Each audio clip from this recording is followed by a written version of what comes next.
Так, какой ответственный момент. Всем привет, это канал Татьяны Старико, и это новогодний Декордерс. Я люблю Скорсезе. Я задолбал ты фильмами, про музыку говорим. Друзья, вы послушали умных людей, блядь, теперь сердце Клавы Коки, друзья, обсуждаем. И вот сейчас вы видите этот стереотип. С наступающим Новым годом, друзья! Мы на Бали посмотрели. Мы его тоже на проекты. Бали смотрели. Ой, на Бали. Да. Что устроили тут? Ура! Начинаем! О, А за что мы боже. уракаем? Мы чокаемся за то, чтобы не чокнуться в следующем году, как завещала Алла Борисовна. Опа. Начинаем с козырей. А выпуск про нее вы можете посмотреть, ссылочка в описании. Спасибо, мой хороший. Спасибо, мой хороший. Вообще, я заметила, что у всех новогодних обращений всегда начало вот это вот. Был трудный год, понятно, нам каждый год все труднее и труднее.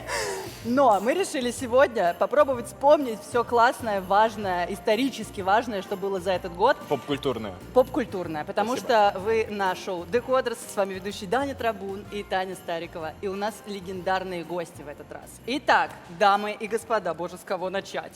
Макс Шишкин, кинокритик, режиссер. Кинокритик. Ну а как? Ну да, кстати. Извините. Нет, да я киноблогер, давайте уже называть вещи своими Окей, именами. киноблогер. Кинодрочер. Те, кто подписан на Шишкино, ставьте лайки, пишите комментарии. А там вылезет такая картиночка? Обожаю твой канал. Просто спасибо. обожаю. Да, такая- И Сэм. Просто, во-первых, Все гэнгсайн здесь.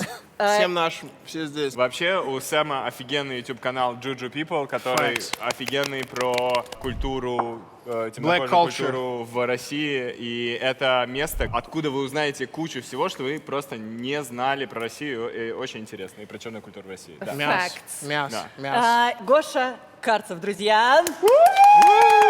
Стилист, мой чудесный дружочек и бусинка, и телеведущий, между прочим, который вехой проходит сквозь всю моду, которая так быстро меняется, а он остается. Мода меняется так быстро, что пальто, которое было в первом кадре, уже устарело, поэтому давайте начинать скорее обсуждать нихуя ты тренды. подлизалась. Еще тост. Это было мощно. Я через полчаса уже, походу, под столом Да, буду. мы реально с Максом скоро уйдем. Задача новогодних Декодерс – выбрать тренды 2023 года в моде, музыке и кино.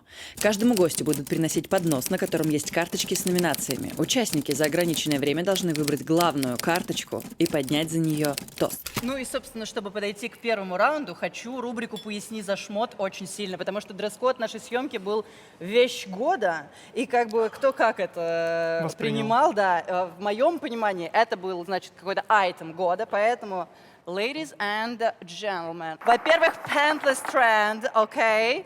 Во-вторых, они. Те самые, по удобству сравнимые, если что, они со сноубордическими типа ботинками, но они проигрывают. А ты, это Даже в этом видно? сравнении. Это видно? Их Это было видно? видно? Можешь мне положить на дно? На-на-на-на-на.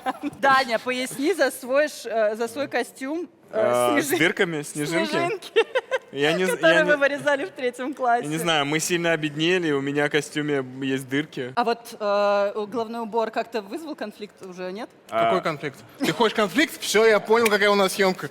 Это дюрак сделан брендом Ксюши Смо. Да, это классная русская дизайнерка, дизайнерша Respect. А, Ему можно Ксюш. такое носить? Да. Кому? Что носить? Даня, Дюрак, дюрак. да. Что именно? Дани? Дурак? Да, да. Как? Зачем? Что? Нет, ну вообще в целом можно ли? Потому что это считается как бы частью черной культуры, насколько я понимаю. Факс. Даешь Ну, типа, ли трушное ты- использование дюрага. Зачем черный носит дюраг? Для того, чтобы волны появлялись на голове. Но так как мы уже в 24-м году, да? Или 23-м? Ну, еще 23-й, но уже почти. Мы уже близко. В 23-м это уже часть стиля, это часть фэшна, поэтому... Если только ты зайдешь в какие-то определенные районы в Москве, тебя спросят, молодой человек, Зачем вы это делаете? Вагван! Вагван! А так нет. Все Окей. супер. God Напишите damn. в комментарии, как вам дюрак, Дань. Поясни за свой лук. Мой лук — это... Это просто охуенность. Да, это круто. Просто бог. Девочки. Это национальный дрип Камеруна. Типа большинство западноамериканских стран, у них есть национальный костюм, который состоит из похожих элементов. Это один из них. Внизу обычно одевается такая длинная штука по типу робы, огромные брюки, и есть еще такая накидка. Макс, ну Я. я жду. Рассказ про твой образ. Так, вы сказали самый заюзанный айтем. Это Мой национальная айтем года. одежда киношников. Короче, это в оригинале это мерч моего дебютного фильма, Который ты как раз сейчас вот который снимал, да. как раз сейчас мы снимали. Ну, и нам еще осталось доснять, вот его название. Да там это нормально. Он пережил просто степь, месяц в степи, 1,5 месяца в степи, 20 смен. И мы сегодня разыгрываем его. Не, мне в нем еще снимать. Тематика нашего фильма — это жанр постапокалипсис. И главная валюта в том разрушенном мире, про который рассказываем, это патроны. Соответственно, вот у нас вот такая вот красивая То бутафория. есть это богатый какой-то человек. Это, кстати, очень богатый человек по сюжету фильма, только вот одна вот такая очень много стоит. Пулька, так скажем. Соответственно, тут у нас под рацию все есть, тут у нас под всякие примочки, под сценарий. Вот на самом деле это вот айтем, в котором я... Таня, он серебро семейное забирает у нас. Мы, в общем, отсняли 20 смен в степи, и этот жилет прошел все 20 дней. Он непродуваемый, он там светится в темноте. Да ты цену светится- скажи уже, брат. Ты продал уже, 6500. цена. Да, продал. Какая цена? Это бесценно. Итак, Гоша, обожаю, что у тебя вот молекулярная кухня. Ну, тут на двоих уже. Безглютеновая. Расскажи, в чем сегодня главный стилист страны? Спасибо. Я в черном, это цвет года мой. Все, на этом все. Я, если честно, когда ты начала сейчас говорить, что был дресс-код, я про него вспомнил. У вас, между прочим, у обоих ланваны, и это, в принципе, вполне себе айтем года. Я могу вот так показать. Алло, алло. Мы богатые, состоятельные люди. А ты можешь выпить из него? Алло, алло. Рэп начался.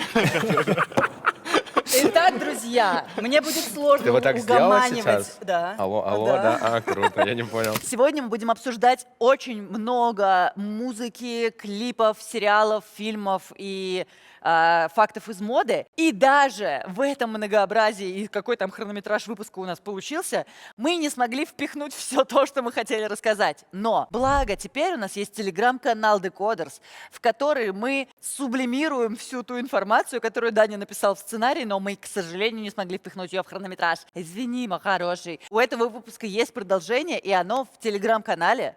Мы оставим обязательно ссылку внизу в описании. Мы очень надеемся с вами обсудить все произошедшее за год именно там. А когда у нас будет монтажная склейка? Сейчас. Она все время.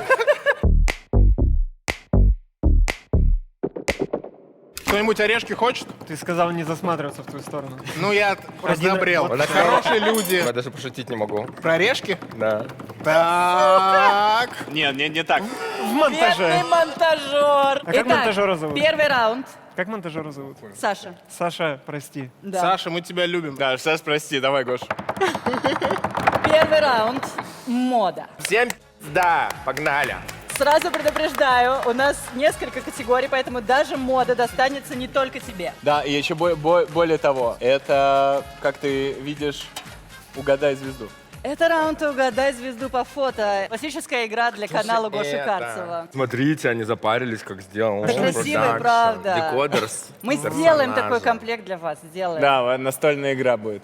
Ким Кардашьян в Скиапарелли на Мэтт Гала. И сидит Норс, зовут дочь.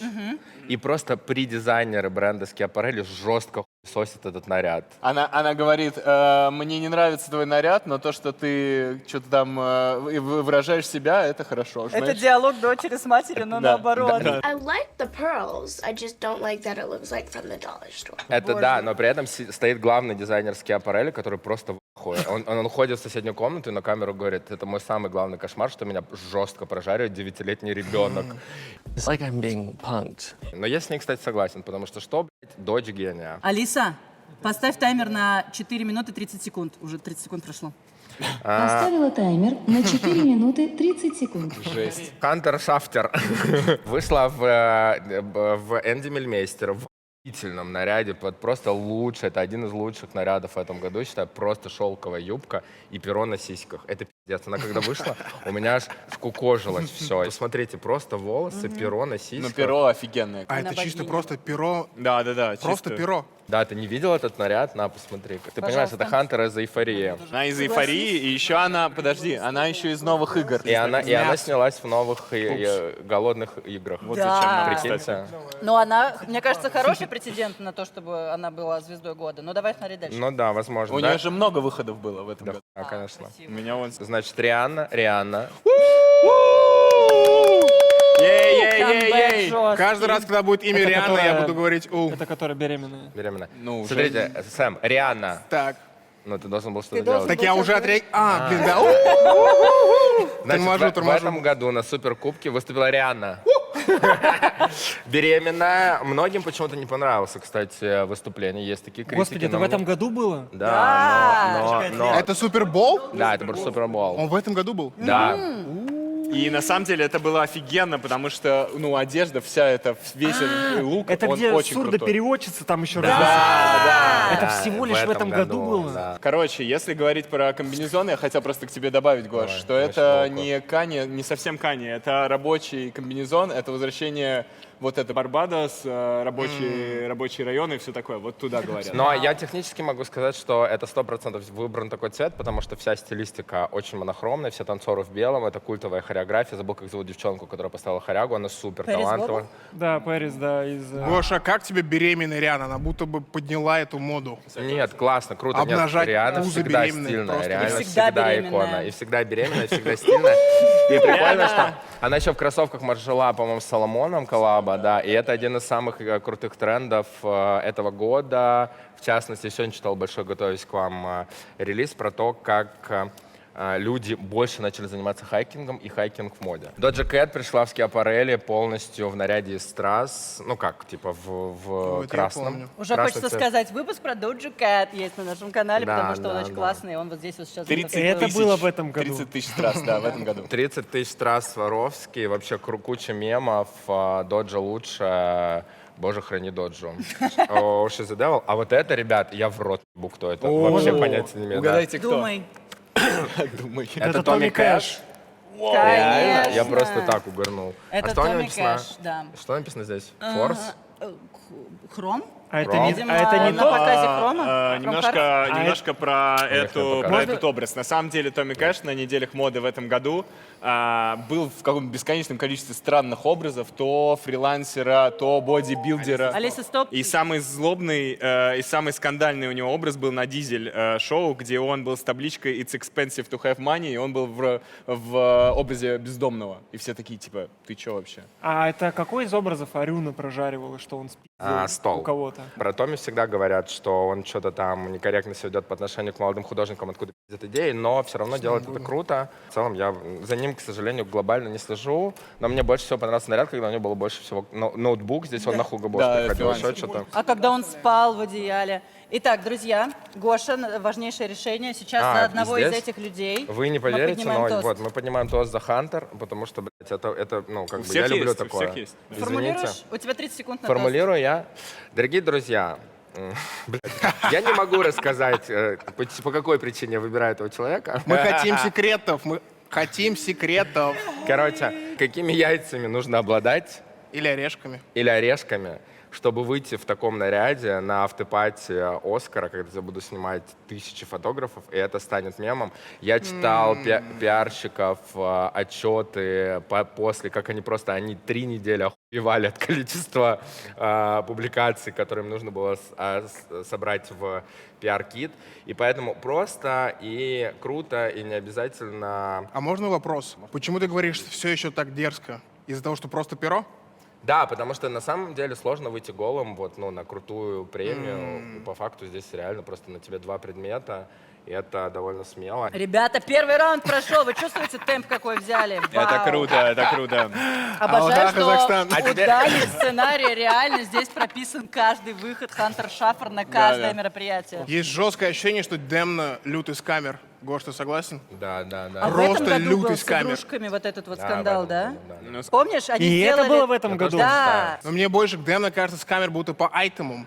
Будто он Типа пытается, полотенце? продать Полотенце он что-то съест. под шлейфом, типа это какая-то идея, я типа Канье, но он не предлагает будто бы ничего. Ты просто идеально подписал бы следующий раунд. Он не Да, да, предлагает. У тебя нет Сэм. такого А, вообще? это она Пророк. сказала, закрой свой грязный рот. Потому что, понял? Нет, он реально пророк, он как будто угадал, потому что следующий ход в этом раунде, За Сэмом. и вы сейчас это сможете обсудить. Итак, это главные фэшн-айтемы этого года. А почему поднос у меня? Потому Потому что что ты ты будешь его принимать это обсуждаешь. решение. По фэшну? Да. Да. И Гоше потом придется Не сказать смотри на ему меня, зло. пожалуйста. Алиса, поставь таймер на 5 минут. Ну давайте я сразу скажу, что я знаю только что вот такое. Это они- Мисс Чиф. Это чисто... Это тоже в этом году. Да, Так да, я да. почему в них? Are you sure? Это чисто... Ладно, будто можно бы- я выскажу? Он набухался. Хуйня. Когда эта хрень появилась, я подумал, кто-то очень жестко стебется над индустрией моды, потому что, не дай бог, эта хрень хайпанет, тот, кто это создал, будет думать, какие же они все уебки. Слушай, но на самом деле бренд Так и Mischief есть. всю свою жизнь занимается именно Конечно, этим. они создают стёберы. Ну, я просто постоянно колхозник, айтемы, ничего не которые понимаю. должны хайпануть, и они хайпуют на самом Слил деле. нас Икс, они Ну, для сделали меня это прям кроссовки с капельками трепанация. крови. Это для меня, как, знаешь, там, типа, ты приходишь в музей, кто-то там может положить мусорку, и ты подходишь, начинаешь на нее смотреть, тебе подходят, Но говорят, это на мусорка. Но самом имею в виду вот деле- про вот эту тему, что вот это будто бы степ над всей индустрией, над тем, что такое вообще хайп.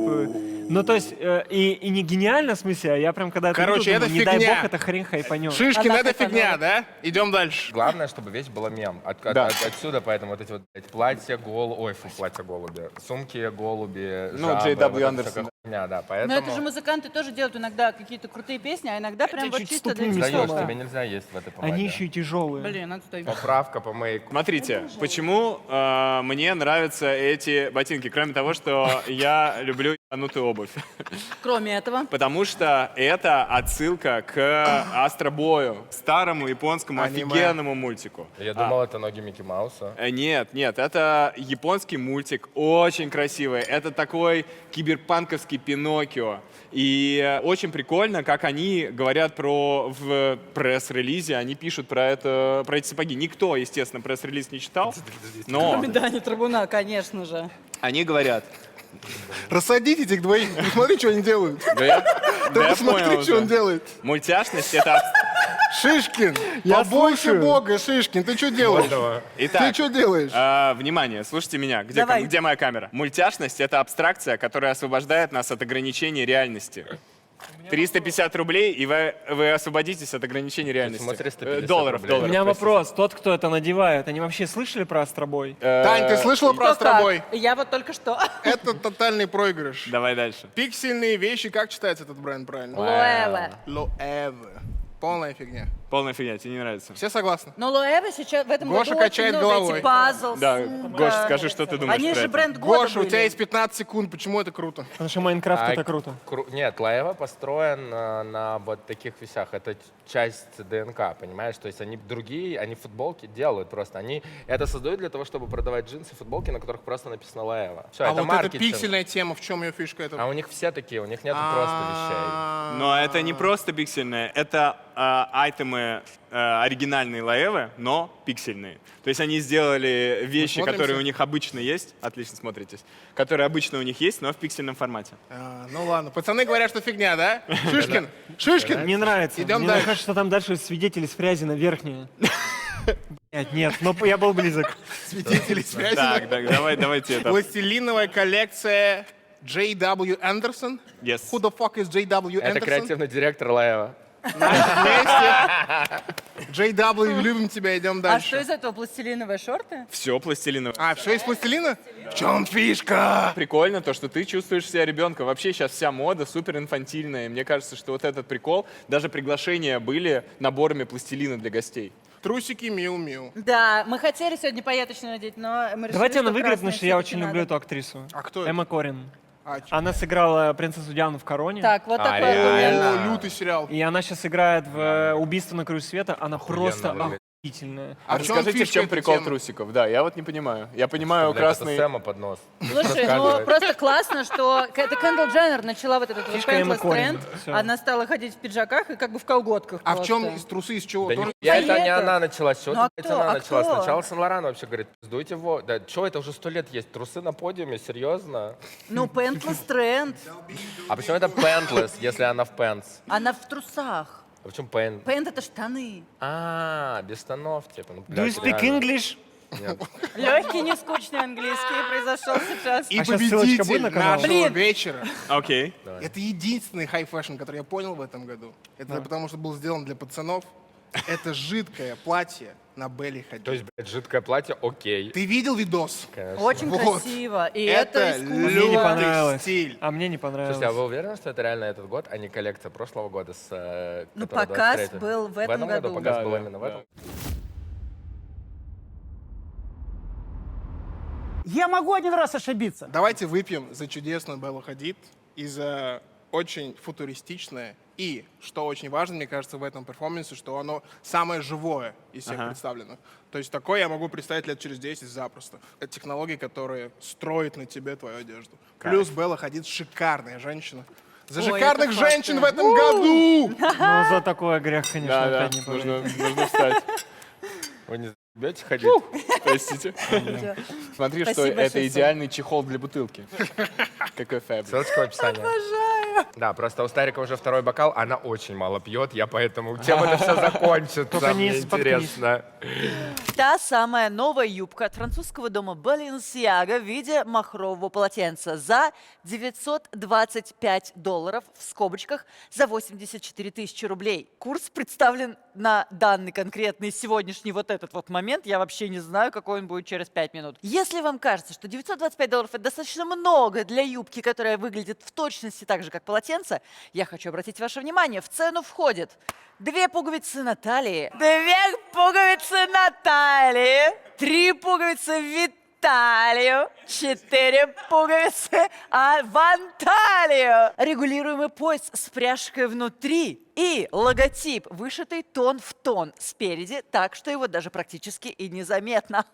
Чем не покупка мечты? И IKEA уже отреагировали на этот релиз и сделали рекламу со своим полотенцем. Представляем новое полотенце-юбку Винарно, необходимую для весенних образов 2024 года, сообщил представитель бренда IKEA.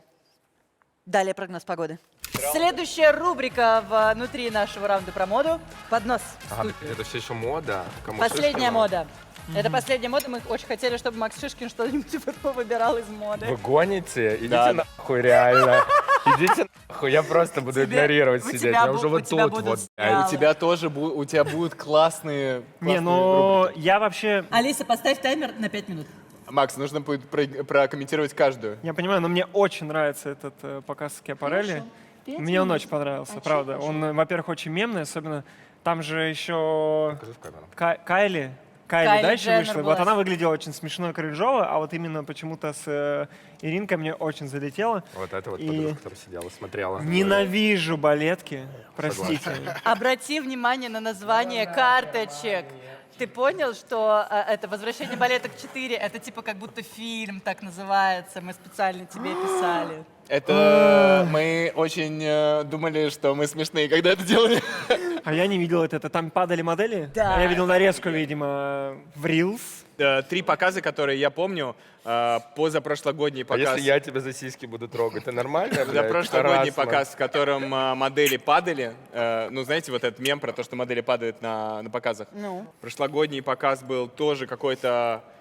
Что-то... у них все отваливалось, у них отваливались Да, вещи. да, да, я тоже видел А нарезочку сегодня, этого. в этом году был показ, когда у них, они выбегали, и он назывался, типа, «Нет времени на дизайн». Прикольно. Потому что, типа, потому что они Это тоже у расширились, них? они стали больше. Тоже как у них? Да. Да. А они вот такие перформеры, Да. чисто у Да. Ававаф. Да. Кого мы не успели еще? Ида Галич и преображение Вы молодого гоните дизайнера. реально? Это типа как Гарри Поттер, понял? Ида Галич и преображение. И тайная комната. Таня, мы будем рассказывать шутки, которые мы придумали, когда это делали. Я обожаю Иду, но пусть у нее следующий год будет еще чем предыдущий, поэтому мы выпьем за Иришку, За Скиапарелли? за Скиапарелли, потому что я лично, мне очень нравится, что они делают. Они один из немногих кинематографичных брендов, кто делает какой-то прикольные коллекции, которые можно реально использовать в кино, в каком-нибудь там Хватит меня останавливать. фильме типа а-ля там «Голодные игры» или какой-нибудь постапокалипсис, и это прикольно. Поэтому За я кинематографичность за кинематографичные во всем. и за львов. Просто я как бы по знаку зодиака лев, поэтому я не могу проигнорировать. реально? О, кайф. А что, по мне не видно? О, Господи, достаем Таро. Даня Трабуна. Так, и пока у нас легкий перерыв на обед, я хочу сказать спасибо за хлеб на этом столе и за пищу, которую даровал нам самокат. Реально, на сегодняшние съемки и в кадре, и на бэкстейдже все продукты от собственной торговой марки онлайн-магазина «Самокат». И это уже не только мои любимые, очень вкусные творожные сырки, у них уже есть и своя икра, и оливье, и трубочки с вареной сгущенкой, и вот эти просто невероятные круассаны, и колбаса, и совершенно потрясающий сыр. И это все безумно вкусно и очень выгодно, потому что в «Самокате» теперь есть подборка «Выгодная полка». Там собраны все акции от бренда, удобные разделы продуктов, категории товаров, на которые сейчас есть самые выгодные скидки, и предложения на товары, в том числе от собственной торговой марки «Самокат». Просто заказывайте все в приложении, и стол накрыт. Очень удобно, быстро и всегда с доставкой от 15 минут. Мы обязательно оставим ссылку в описании, чтобы вы скачали приложение «Самокат» и спасли себя от всех трудностей с выбором блюд на новогодние праздники. И еще даю вам промокод Старикова, который дает скидку 7% на любой заказ от 800 рублей. Поэтому приятного аппетита. А мне нужно за наш перерыв успеть съесть бутербродики с икрой и этот потрясающий сыр. Поэтому заставка.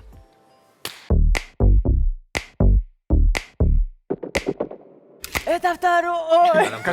Да, мы как аниме-персонажи. О, Гош, смотри, какая магия. Что там? Гош. Бабочка. Там Божья нет, коровка. два. Божья коровка. Вау, покажи живую. А, серьезно? По Гоше ползала. Представляете? Она, походу, с елки Она прилетела. вам, походу, съебывается. Божья Вау, коровку, передай. улети на небо, принеси нам Это хлеб. интеграция? Интеграция Божьей коровки. Она, правда, похоже, прилетела с елки, Это потому похоже, что у нас смотри. сегодня живые И любишь елки. насекомых? Очень красивые. У нас второй раунд. Он посвящен кино и сериалам. Ура. Спасибо большое, Дань, Я что уже поделилась просто когда скоро я уже в набухаюсь, говно. наконец-то. Макс! Поднос Спасибо. в студию. Как будто бы два шоу одновременно. Можно все 3 подноса мне приносить? Ой, ну это кино. Должен начинать Макс Шишкин. Мы что подумали? Мы подумали, что Макс знаменит своими длинными текстами. Длинными Для руками. колхозничков и новичков. Для колхозничков и новичков, и поэтому у тебя карточек рекордное количество. Я могу даже Разбирайся в них сам. выкинуть какие-то. Алиса, поставь таймер на 5 минут. Алиса, поставь таймер на 3 часа. Все, кроме Джонни Уика. Итак, мое личное главное событие этого киногода — это «Джон Уик 4».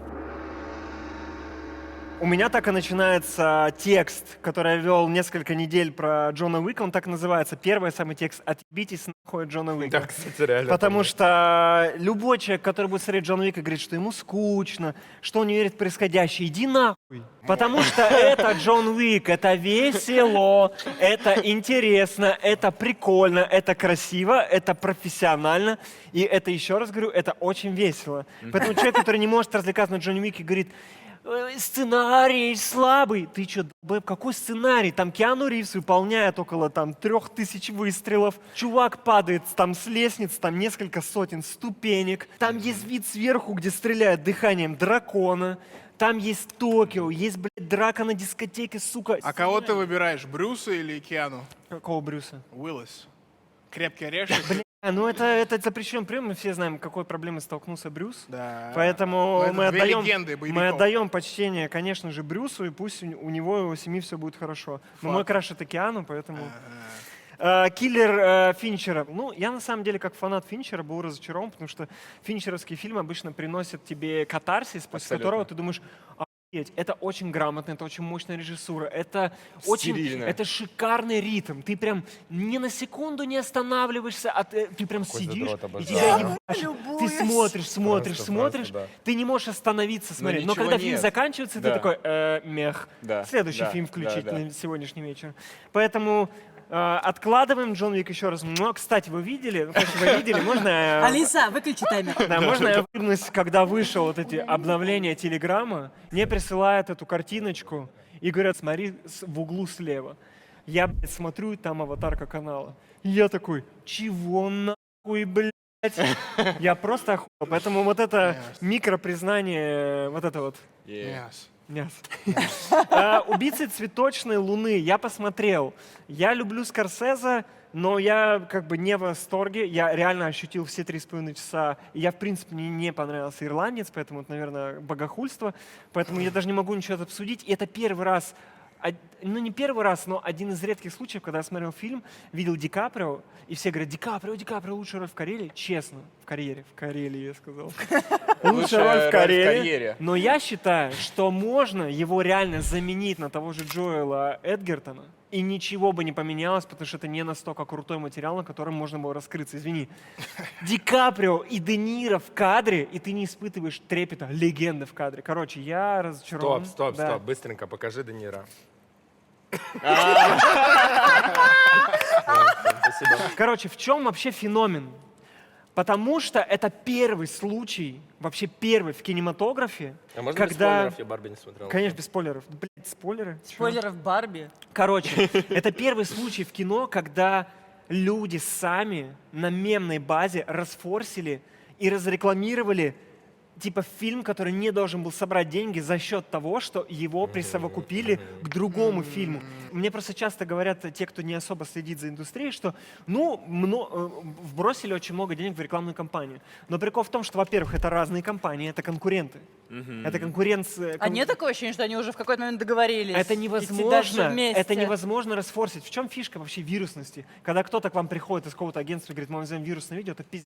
Потому что вирус на то и вирус, потому что его невозможно предугадать. Вирусным группа. становится вопреки. Потому что вирус становится просто по непонятным причинам. И вот это, ну то есть как бы что-то стало вирусным, ты когда анализируешь, понимаешь, это стало вирусным, потому что. Но это невозможно предугадать, потому что это вопрос вот этого хаоса в сети, мемы, Ты выбрал мнения фильм? людей. А это люди сами расфорсили, превратили мем Барби Геймер сами. Это народная типа коллаба, которую невозможно было расфорсить. На нее потратили не так много рекламной кампании, а об этом знали, сука, все. И прикол в том, что Оппенгеймер на данный момент считается вторым самым кассовым фильмом с рейтингом R. Это взрослый рейтинг. Это когда ты не можешь прийти без сопровождения родителей. Это до 18 лет. Ты приходишь в сопровождении родителей.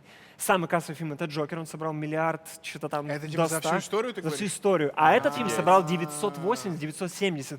И он считается самым кассовым байопиком в истории. То есть до него был у «Богемской рапсодии» самый кассовый байопик, а теперь это. И давайте еще раз, на секунду. Это разговорная драма про ученых, которая идет 3 часа со взрослым рейтингом, которая хайпанула, Без спецэффектов. собрала дохуя денег. Они были, это Ну, тоже немножко. расфорсили. Да? Конечно. А он же снимал всю вот это, Не, вот вот это вот перед но невозможно лицом сейчас Киллиана снимать Мёрфи. кино Не, без там всё графики. CGI, Есть, да. ты там дорисовываешь небо, затираешь провода, какие-то клинап есть.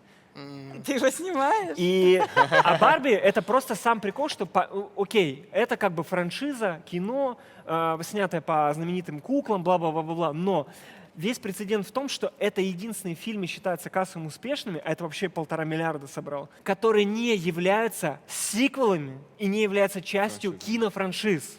И это нонсенс, потому что в этом году провалились почти все марвеловские проекты, не провалились только «Стражи Галактики», и провалились все DC.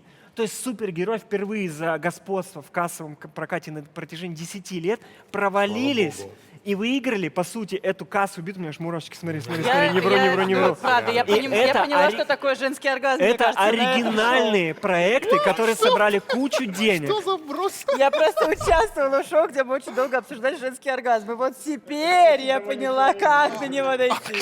«Бедный несчастный» пока не вышел, по-моему, в широкий прокат, мы его, по крайней мере, точно не видели. Это новый фильм Йоргоса Лантимоса, человек, который снял кучу прикольных фильмов, начиная от «Убийства священного оленя», «Лобстер», мы все смотрели, «Фаворит». У него еще более ранее работа, по-моему, «Клык», по-моему, но я там немножко... Это греческий режиссер, который сюрреалист, один из главных сюрреалистов сейчас на планете, и это считается одной из его лучших работ, и там такие запредельные рейтинги, такие запредельные, что я не знаю, что там, блядь, за Ну, кино. вообще, Даня топил очень сильно, по-моему, за этот фильм. Да. Он в наш, по-моему, не выходит в прокат, но я думаю, скоро в сети появится. на самом деле. Да. Ну, тут еще Эмма Стоун, и как бы такая, ну, вообще Но крутая. Эмма крутейшая Стоун, ее актриса. тяжело назвать типа кассовой актрисой, потому что она все равно любительница касается вот этих... Ну, скорее всего, она получит второго Оскара. Ну, нет. Первый за что? Я уверен, La La что, ребят, я уверен, что чтобы поднять рейтинги, Оскар все замут для того, что Марго Робби получила свой Оскар за Барби? Ну, Конечно, им должна. нужно поднимать рейтинги, им нужно уходить в народ. Если она заберет, а не заберет Марго, а Марго обязана как минимум номинировать, и это притянет внимание. Если Марго не номинирует, это выстрел себе в голову для Оскара. Ну, полностью. номинация, ладно, но я как бы... Я уверен, что Киллиан Мерфи заберет, а не Гослинга наверняка номинируют. Наверняка Роберт Дауни-младший заберет. А, да, И пожалуйста. Нолан наконец-то точно получит Оскара, потому Да. что Нолана всегда игнорируют. Он даже иногда не получает А я номинации думаю, на номинация. Оскар. Да, Будет только это номинация. Оскарский Ну давайте, Человек-паук, Записали прогнозы. Паутина вселенных — это просто типа разрыв. Да. Это один из немногих супергеройских тайтлов, который хорошо прошел в прокате и полюбился критикам. Но это просто типа, это современное искусство, это просто надо смотреть, я как бы... Это сотни, это буквально сотни аниматоров, каждый кадр нарисован уникально, это просто... Это как один эпизод «Любовь, Если вы, смерть, роботы», если вы думаете, только это на просто 2 часа. мультфильм, потому что большинство людей думает, это просто мультфильм, я не буду это смотреть. Это не просто мультфильм. Это вау, Да. это вау. Между прочим, над фильмом «Человек-паук. Паутина вселенных» работало 190 аниматоров. 190. Он летит на невероятной скорости, и там есть одна очень милая история. Одну из сцен в «Паутине вселенных» сделал 14-летний парень. Его зовут Престон Мутанга, и буквально полгода назад он начал воссоздавать сцены из «Паука» с помощью компьютерного лего, и его заметили создатели мультфильма. И он начал работать над своей сценой, причем совмещал ее с домашкой во время учебы, во время каникул. Короче, такое вот детство у человека. Я так люблю кино, что если оно меня не развлекло, я его ненавижу как личное оскорбление, как Дюна Вильнева. Ну это же пиздец. Хороший вброс. Давайте это оставим. Короче, главное событие кино в 2023, но оно будет в 2024, самое главное, это то, что Макс Шишкин снимает свой дебютный фильм. Лучший. Я про него уже рассказал, он называется «Последний Ронин». В жанре постапокалипсис. У нас в главной роли играют Диана Янакаева и Юрий Колокольников. У нас еще много крутых актеров. Представляете, в разрыв. дебютном фильме. Гордость. И это будет очень стильно. Мы сделали заявочку на луки, на фэшн, на интеграт. Мы полностью перерабатываем жанр. Но это как бы не я, это заслуга Эльзы. Я просто смотрю за монтажом и за драками. Эльза смотрит за стилем. О, там есть драки? Там есть драки, есть Ты как думал? костюмы, есть А кровь все. есть? Да, хуя. Это же мое кино. Итак, у тебя 30 секунд на тост и на то, чтобы выбрать, за что Выпей ты за пьешь. себя. За что Ну просто выпить? есть как бы любовь к себе, любовь к Джону Вику, а есть реально победа над коммерческим кино, потому что я считаю, что каким бы Барби не был коммерческим, это победа Ты авторского... понимаешь, что это один человек? Это, кстати, правда.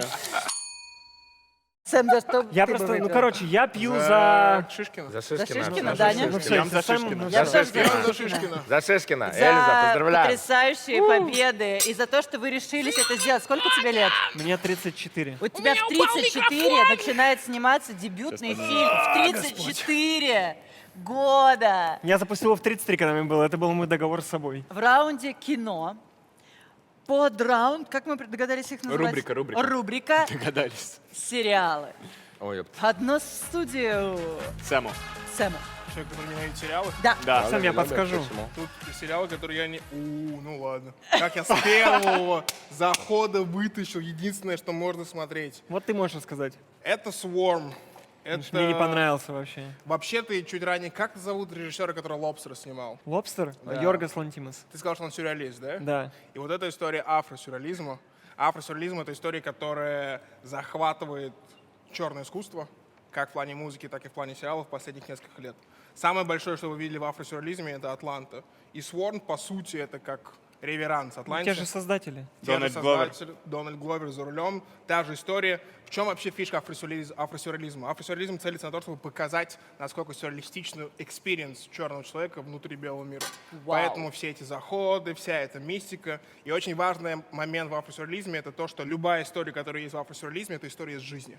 не выдуманное, не написанное. Но Swarm я, кстати, так еще не посмотрел, но эта актриса шикарная. Вроде бы как говорят, что это омаж на Бейонсе, на Не, фанатку это не Бейонсе. в Ну да, смысле, нет, там прям реальные это кейсы реальная даже жизнь. разрабатывались, Потому что да. короче, представь Меня себе... просто смущает, что Бейонсе тогда не заставила их удалить этот фильм, знаешь? ну, Потому типа- что там все очень хитро сделано, потому что там есть эпизод, в котором заблюрены все постеры и все упоминания Бейонсе, но при этом это... В контексте ты понимаешь, Да, что речь что про это Бейонсе. Бейонсе. Ну, типа мета Потому такая. что Рой, и типа у них есть королева пчела, а это Queen Да. Bee. Короче, это хоррор. Можно говорить афро-хоррор? Можно Наверняка. такое сказать? Наверняка. Мне кажется, жанр на самом деле появляется. Есть такой фильм, называется «Волосы убийцы» или что-то такое. Ты «Волосы смотрел? убийцы» нет. Я бы назвал это афро-хоррор. Это про девочку, которая работает, по-моему, она не работает в парикмахерской, ей, короче, что-то делать с волосами. И она в какой-то момент чувствует, что что-то не так, ее волосы оживают. И это, короче, полностью весь фильм про то, что она забыла свои корни африканские.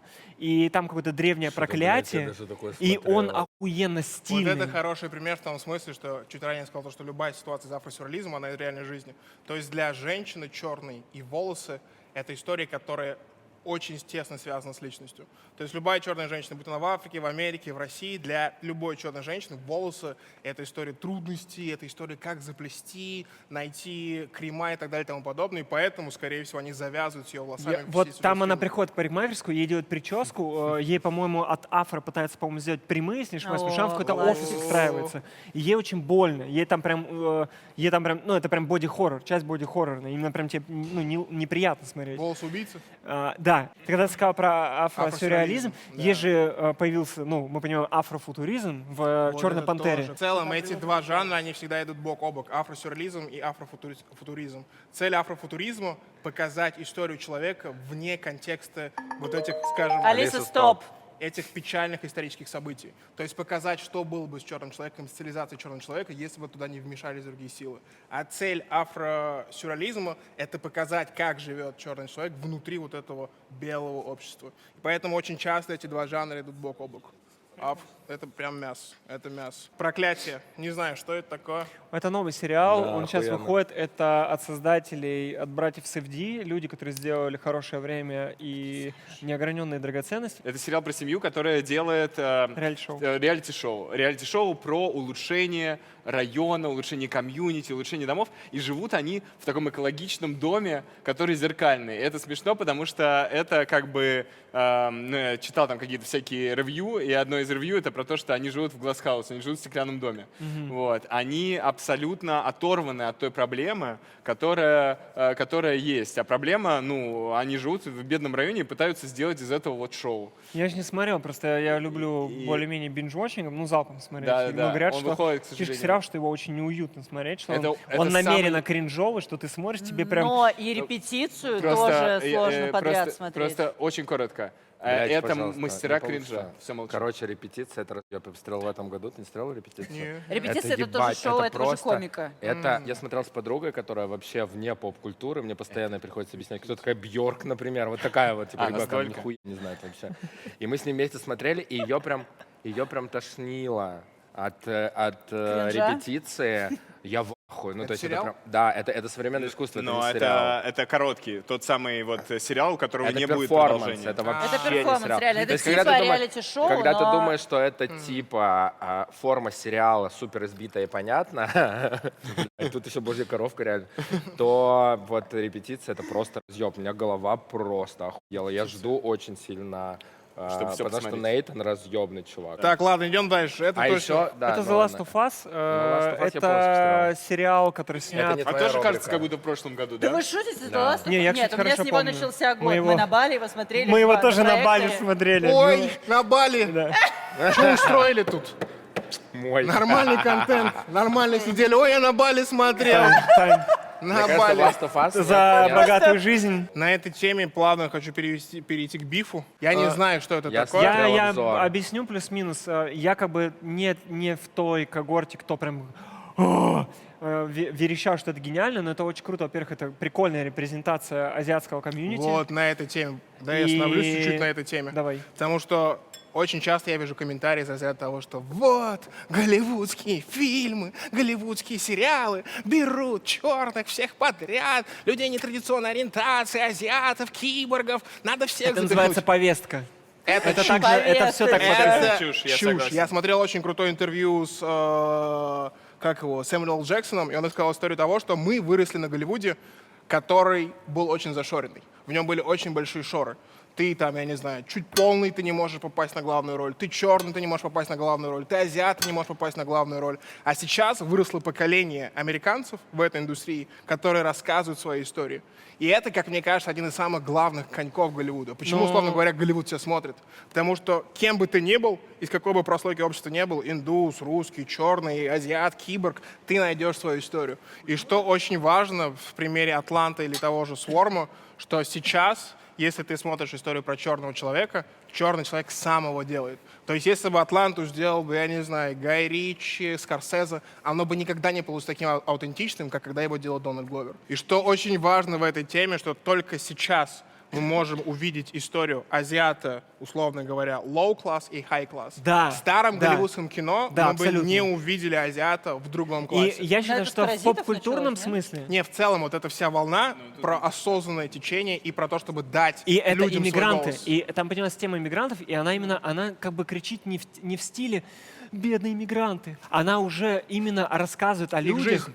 Да, и что реально сталкивают. Вот хай-класс, реально, Да. это иммигранты хай-класса. Это тоже, она, по-моему, кореянка, если не Да, ошибаюсь. это корейская комьюнити. Корейская комьюнити, и оно показывает, а у Кореи-то, у них же вообще вот эта тема с расслоением, почему «Паразиты» так стрельнул, потому что он очень идеально показал вот это расслоение, Классовое. классовое расслоение, Да. что там оно вообще типа чувствуется богатые и бедные. Сама история high-class, low-class, она понятна, это классика любого фольклора. Но в старом Голливуде ты бы ее увидел только в исполнении белых актеров. А сейчас ты можешь посмотреть, как это выглядит в разных комьюнити. И учитывая, точнее, как и в случае с Бифом, так и в случае с Атлантой, то, о чем вы говорите про Сюр, Да, мы да. видим, как просачивается другая культура в массовое кино. Это вот правда. это появление афросюрреализма или вот этих диких историй азиатского взгляда, африканского взгляда, чего При этом на раньше нам было западный недоступно. рынок. При этом на западный рынок. Ким Ладно, Ки-дука, это Биф. Биф, да, это Это один биф. из хитов года, его надо отмечать. Его надо Идем отмечать. дальше.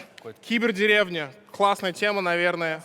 1000 видел мемов, так и не посмотрел, но вроде взорвалась Ютуба, да? У Да, меня... Как называется? Кибердеревня? Что-то. Короче, есть такие несколько лет назад на канале Birch Punk вышли маленькие, малобюджетные видео, но очень круто выглядящие, про некий такой киберпанк. В русской реальности. Да, в русской реальности. Это было очень классно, комедийно, интересно, и я, честно говоря, никогда бы в жизни не подумал, что они все-таки смогут это расширить в целую вселенную. И победителем этого года, без шуток, я не знаю ничего про Король и Шут. Очень часто мне не нравится в русских фильмах или сериалах, потому что очень оторвано от происходящего и оторвано от поп-культуры. А здесь мы увидели очень поп-культурный продукт, который сделан, как мне кажется, как я слышал по отзывам, очень Я бы сделал качественно. шатаут Кинопоиску за то, что это один из немногих кейсов, которые реально развивают понятие киномаркетинга Да, в абсолютно. киноиндустрии, Они потому очень что стараются. он У них была выставка, у них был мерч, у них всё, был чё мерч, только у не них были было. классные и перформансы. Но, кстати, и в Кибердеревне неплохой был тоже маркетинг, но Да. вот у Короля и Шута Но вот маркетинг в реально сравнении очень с этими двумя это культура.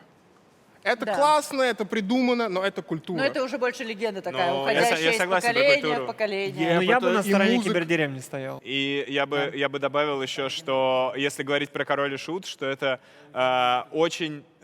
очень популярная группа в Да, свое время, да. которую побоялись бы другие, мне кажется, сделать как сериал. Потому что Но, она- кстати, я видел Да. комментарий одного из типов из группы, то ли Да, его да. друзей, который сказал, что Горшок бы перевернулся, если бы он увидел весь хайп, который случился с Ну, Королем потому что и Шутом. Горшок это панк, панк это Да, антипанк. панки не любят. Я подумал, что Горшок бы перевернулся, когда увидел рекламу одну, где была панковская карта, а не банковская. Я такой, Господи! А вдруг это ваш рекламодатель? если что, мы... Блин, ребят, Не-не-не, мы простите, что стараемся сегодня мы... быть очень... Сейчас перезапишем. Я очень обрадовался, когда... Короче, победитель Король и Шут. Реально, Рой и Король и Шут, и ты выберешь Король и Шут? Я выбираю Король и Шут, потому что это очень хороший кейс Вау! поп-культурной истории, Е-е-е. которая вышла в массу. Блин, простите, что меня не остановили? Вы? Остановили, все уже. Всё, мы остановили. я Да остановился. все в порядке, Макс, У что нас ты, да, 40 нормально минут. сидишь. 40, Сейчас мясо 40, принесут. 40. Мясо Сейчас, принесет кто-нибудь?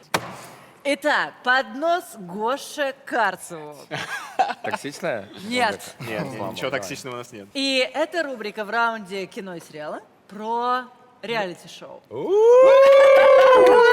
Алиса, поставь таймер на 5 минут. А можно я начну с того, что я не ебу? Что Готово. такое? Давай, 5 давай. минут. Давай. Начиная отсчет. Сердце Клавы. Так, друзья, вы послушали умных людей, блядь, теперь сердце Клавы Коки, друзья, обсуждаем.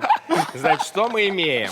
Мы имеем повторение сердца Ивлеевой, но Да. двойник ЛД не помог шоу. Я так понимаю, там что был? шоу провалилось, да, по-моему. Там был просто очень Да, похоже в на первом, Лёшу в первом Шпак. эпизоде пришел. Что крутого в Клаве Коки в шоу, что она реально вышла за него замуж. Да, они же серьезно? серьезно встречались Прикиньте, потом. и Камон. непонятно, и он охуительно красивый. Да. Она вышла замуж. И все такие Она типа... вышла Подождите. замуж или она вышла You замуж? joking? Я не знаю. Если кто знает, реально они встречаются или нет, блин, напишите мне, правда. Но пара интересно. очень красивая, классно, рады, молодцы, все супер. Я видел, но это, блядь, просто зашквар. Я люблю зашквар, но вот это я боюсь смотреть. Внимание, телеканал Ю решил, что это грешница на перевоспитании, вот такое вот можно делать. Да. Берут просто женщин, они богатые или делают вид, что богатые? По-моему, Ну, они они эскортницы. эскортницы. Эскортницы, и их всех просто отсылают в монастырь. Да, Жесть. да, это такое реально. Эскортницы в монастыре. Согласись, концепт. Хотя, кстати, я как будто сейчас это проговорил, и я готов начать это смотреть. Я посмотрел 2 эпизода, ну, на 2 эпизода работает. Да? Да, да, да. А что на третьем происходит? Ну, я просто скучно. На третьем Следующий мотор. они берут монахинь и их в эскортниц. Это третий сезон. Спасибо, что посмотрели это шоу. Всем всего доброго. Спасибо. До встречи. Придумала. Далее, мне супер нравится афиша, но мне пиздец, как мне понравилось шоу. Я смог выжить в Дубае 0 примерно серий. Очень сильно надумано. Вот это прям реально шоу про проблемы белых людей. Они в Атлантисе, пиздец, просто Реально? в люксе живут. Выживают? Выживают. Выжить в одном из самых дорогих У отелей меня в Дубая. ванной Теперь я рыбы. хочу посмотреть. Блядь, это просто, типа, разговаривают с какой-то... с каким-то умным и искусственным... Не, ну ничего. Как бы, Лейсан, А что так ты- не уверен? Супер, но чуть-чуть мне не хватило. Потому что вы должны понять, мое любимое шоу этого года разъебное. Просто ТВ-3, внимание. Советую сильно. «Наследник и самозванцы». Блин, разрывай. Это лучшая роль Лейсан Утяшевой. Вот то, с каким, знаешь, как она верит в себя как ведущая там, как она там наряжается, как она там верховная, блядь.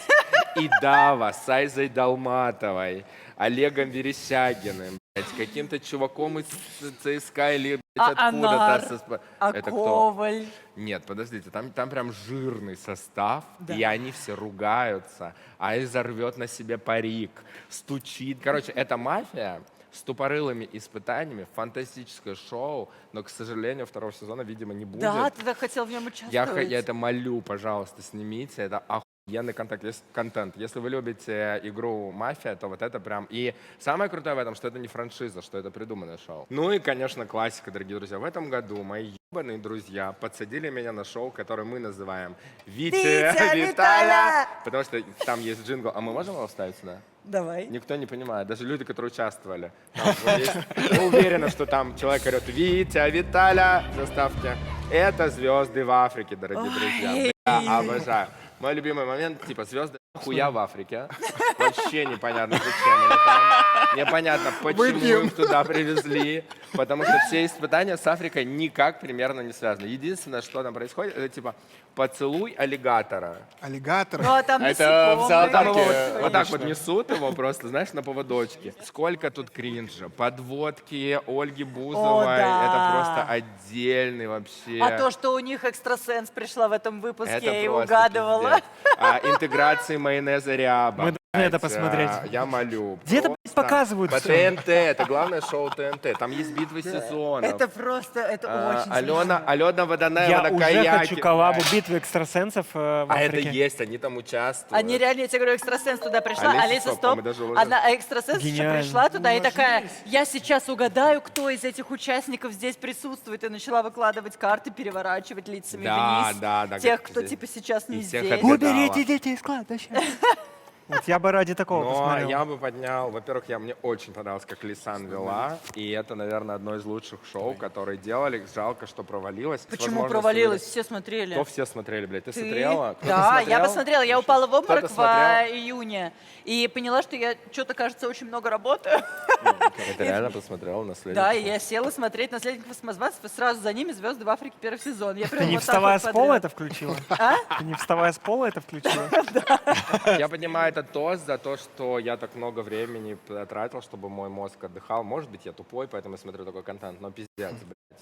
Лисан тут лучше, вообще лучшее шоу. Можете испытания не смотреть, их проматывать. Это полная хуйня. В этих шоу бессмысленные испытания смотреть. Да, я Главное, тоже это как они просматриваю. срутся, понимаете? Классика, То есть, спасибо. получается, мы за guilty pleasure просмотры? За то, токсичность. чтобы разрешить токсичность. себе час в По день удаленке, ребят. смотреть что-нибудь такое легкое и не корить себя за это. Ребята, новая, следующая рубрика. Подожди секунду, я ем варенье самоката. О, ну и как тебе? Хорошо. Я давно не ел варенье из клубники. Из самоката. Варенье самокат. Во! Гошина радость. Можно я съем сыр из подсвечника, который стал с подсвечником? Вот эту штуку можете мне подарить? Это знаешь для чего? Хуйня вот это. Будешь сыр Для есть? цветов. Да, это для кибаны кусают. Аккуратно помада, еб твою мать. Мы начинаем третий раунд. Мы Музыка. начинаем И у нас подносы будут у всех, но первый поднос я прошу себе. Поп-музыка. Опа! Поп-музыка. Ура! Ой, а попсы, кстати, очень много было классных.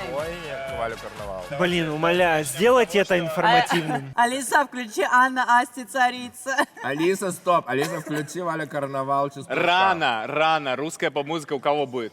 Угадайте с 3 раз. Песня «Царица». Подождите, перерыв. Макс, всё. ушел. Я подожду, пока песня закончится. Я спрячу. Алиса, промотай на рэп. А рэп где? Да, мы поставили Давай паузу, ты дослушаем. ушел. Потом послушаем. Давай дослушаем, нормально сидим. Алиса, продолжай. Сейчас будет рэп. Погнали рэп. Будет проигрыш. Алиса, промотай на 30 секунд вперед. Так можно делать? Да, ты не знал? Алиса всемогущая. Алиса, стоп. Алиса, поставь таймер на 5 минут. Алиса. Хуй сама. Она реально все, Она кайфует говорит. просто. Я царица, я царица. Смотрите, у нас здесь, ну, мы объединили это все под поп-музыку, у нас будет отдельно рубрика хип-хоп, и в поп-музыке ребята попросили меня оставить только то, что кто-то знает.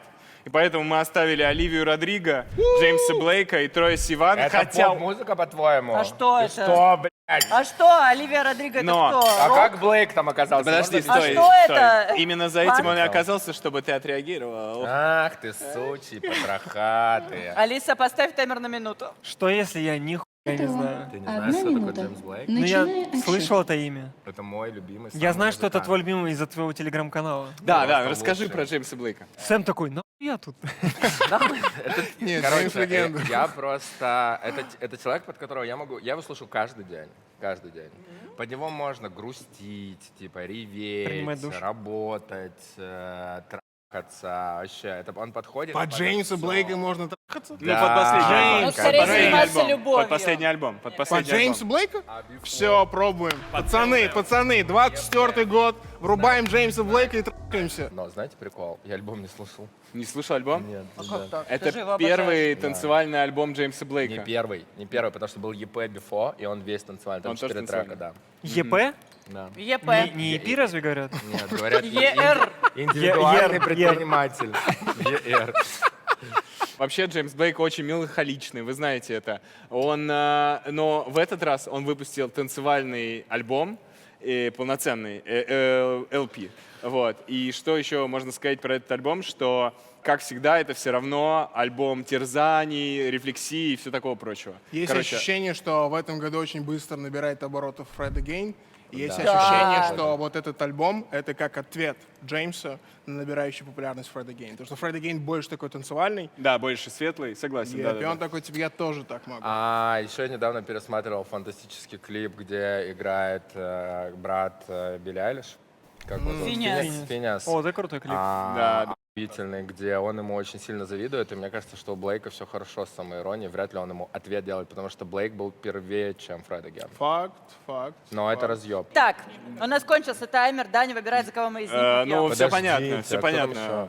Там был еще Оливия Родригес. Да, Трой Сиван. Мне пожалуйста, очень Трой Сиван пожалуйста. понравился. Давай в, поговорим про Трой Сиван. Трой Мне очень Сиван. понравился в Охуенно. Айдоле. Это одно из светлых пятен Айдола, Сэма Вайдали Левинсона. гений просто, он гений. А мы не Да. будем обсуждать Айдол? Айдол был в сериалах, и его не было, кстати. Да. Айдол Ну это провал полная года, мы же про Да. плохой не говорим. Но я здесь согласен с Максом, как ты написал по поводу последней серии. Его нужно смотреть только ради последней серии. Ну, это Айдол. где классная индустрия. Вопрос Да. про индустрию, где просто показывают, И Трой чем там мог гений. быть Сиван. И как Ой, пиз- Сиван, да, чем мог быть сериал. Ну, я уже...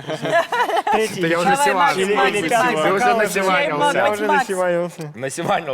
А на это вообще поебать мне совершенно Нет. плохо. Она хорошо Оливия выглядит. Оливия Родриго Родриго богиня. супер. Первый ее альбом, пацаны. Этот альбом тоже хорош, ты не слушал. А Оливия Я слышал Родриго, этот она не альбом. актриса разве? Она не снималась в каком-нибудь Ривердейле? Она из Диснея. Из Диснея. Девочка из Диснея, которая 3 года назад начала делать музыку. Ее первый альбом — это такой типа классический американский тин-поп. И будто бы Согласен. какое-то время, вот когда он вышел в 22-м, если не ошибаюсь, когда послушал ее первый альбом, называется «Sour Кислый», я ощутил себя 15-летней белой девочкой. Тут то же которая самое, тут живет. то же самое. Тут этот альбом, он мягче будто бы. Ага. А там все прямо по классике нашего детства, по классике диснеевских сериалов. Я плачу. Там есть очень классная песня про то, что «Йоу, я уже получила водительские права, ты больше не со мной». Драйвер Лайсенс. Да. Обалденная, Макс, она была да. хит. 30+. Объясни на примере кого-то из 2000 по 2005 типа, на примере кого начала. кто это. Вот, Кто такая Оливия Родриго? да. Это типа отвечаю. Майли Сайрус, но больше про музыку. Не Майли Сайрус Майли 2010. Сайрус какого ты Это имеешь в виду? 2010. Алиса, включи Драйвер Лайсенс Оливия Родриго. Не, ну в плане хотя бы звучания, объясните мне. Это чистый поп. Это когда Билли Айлиш по первым нотам. Билли Айлиш? По первым нотам. Да, Ну вот это уже 100%. нет. Хуйня. Оливия, напиши мне по-братски. Оливия. Алиса, стоп. Прикольно звучит. Мясо. Если еще и лирику слушать на первом альбоме, Она я очень плакал. красивая. Ну это когда Ариана Хуйня, Гранде, вы что, если давайте честно, за по Джеймса звучанию. Блейка выпьем, Друзья, потому все что равно за всех выпьем за остальных, Джеймса Трой Блейка. Сиван! Трой Сиван! Да, Трой Вы тоже молодец, шутите? он Трой, заслужил. он играл, он и... Но и от вот Джеймса эти Блейка вот мы Трой эти слушаем Сиван, каждый благодаря день. Трой Трой Сивану у Сиван. нас есть пародия Тимати Трой А Шаломе. его Смотрим клипы. попка! Следующий Ван! поднос! Начинается, Наконец-то мы пришли к тому формату шоу, к которому мы стремились. который мы ждали. О. Кому налить?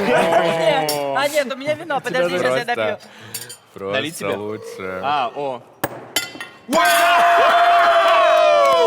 Все, шоу наконец-то началось. Добро пожаловать. Мы начинаем с этого момента. Декодер. з-з-з-з-з. Ты будешь пить из этой? Не трогай, порежешься. Это же чайная кружка Аккуратно, не получается. порежься только. Да, конечно.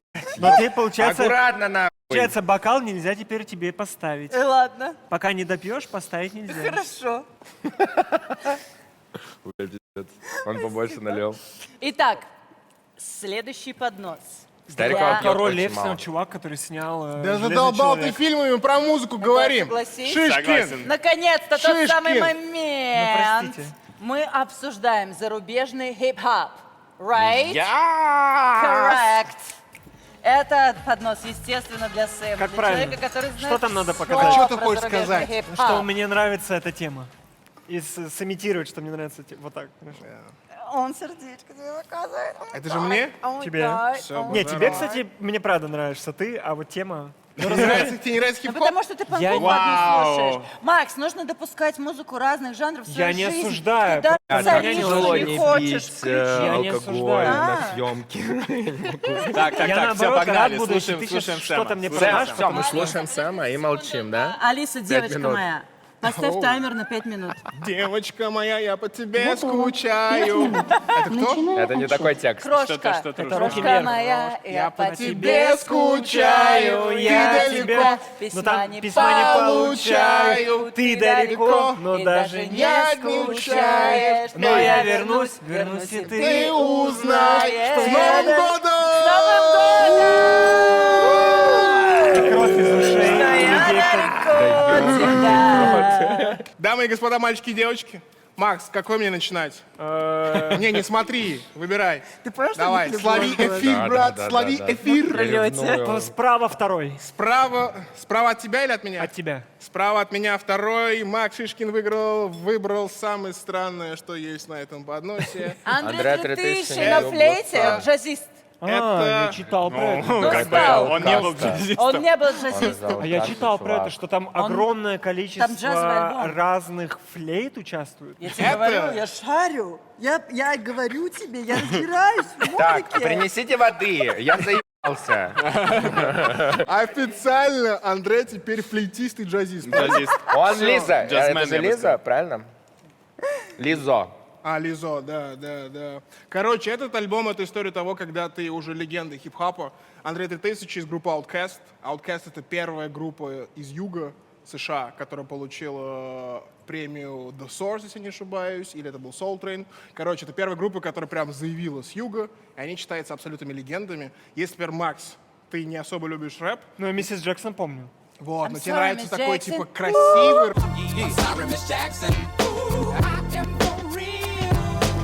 музыкальный рэп, то Outkast — это прямо то. И, Много не рэпа делал он в формате Outkast, правильно же? это такой, типа, интересный рэп, не про стволы и баб. И в какой-то момент Андрей 3000 перестал выпускать музыку. Он сколько уже лет? 20? Он 20 лет не выпускает музыку. Стой по-братски, смотри, что началось. Окей. Какой, Андрей, как ты из этого пить будешь? Пожалуйста, да. крупный план. Это надо... Да ладно. Это работает. Но это побольше It налито, works. потому что. Давай чокнемся. Cheers. За сильных женщин, братья. По удаленке. Сэм, по удаленке. Короче, Андрея долго дрючили, просили альбом, хотели от него рэп-альбом, а он решил выпендриться и выпустил инструментальный альбом, где он играет на флейте. Сколько он идет? 45 минут? У меня первый. Ну, он я очень первый. короткий, да. Я Но есть первый. длинные треки, по 9 минут. Короче, Это что, ребята? Первый вопрос. последняя парта, Камчатка, давай. У меня вопрос. Два вопроса, извини. Насколько часто он отходил от Outkast и был у него сольная карьера? Это первый вопрос. И можешь после очень него как раз часто. перейти, и насколько это первый его альбом за вот этот перерыв? Андрей 3000 знают в основном как человека из Outkast. То есть вообще Outkast — это такая группа, у которой каждый альбом — это классика. Это и коммерческий, и для культуры это классика. Отвечая на твой второй вопрос, если не ошибаюсь, он не выпускал музыку 15 или 12 лет. Но он был очень много где на Но фитах. фиты, да. Фиты были, Я да. перебью. Причем Удалила причем таймер. Причем Есть ли фиты- какой-то концепт именно в том, что это именно вот эта джазово-флейтистская Концепт история? этого альбома простой. Я супер крутой лирицист. Вся индустрия просит от меня альбомов, потому что и Jay-Z выпускает, и Нас последние 3 года выпускает альбом.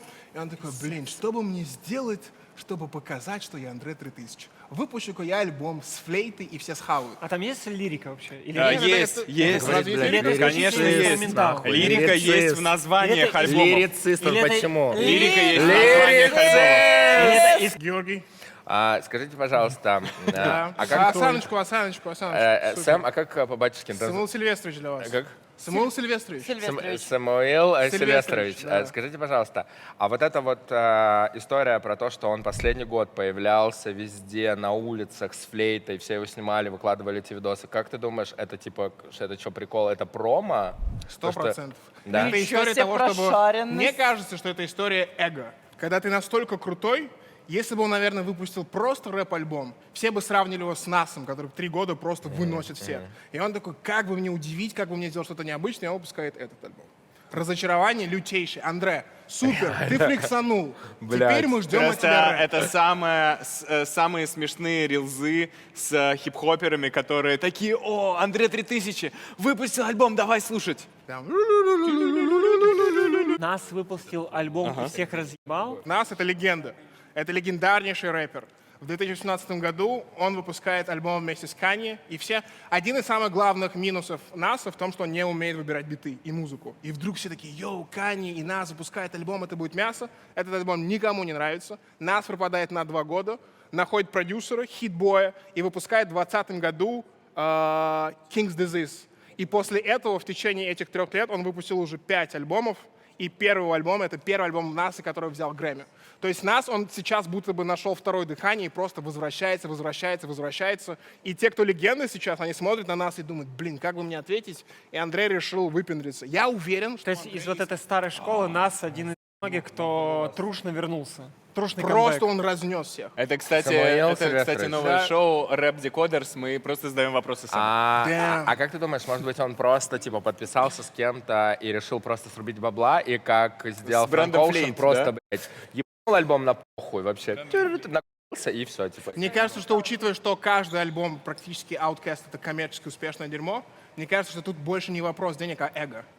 Типа Типа что? показать, что я... Другой. Да. До сих пор песни понял. Outkast Я называю собирают это сотни положить миллионов яйца на прослушиваний. Я хочу послушать. Волевым решением. Я ставлю таймер на 3 минуты. У нас еще 3 карточки. Алиса, А что за альбом? поставь таймер на 3 Дальше минуты. от альбома.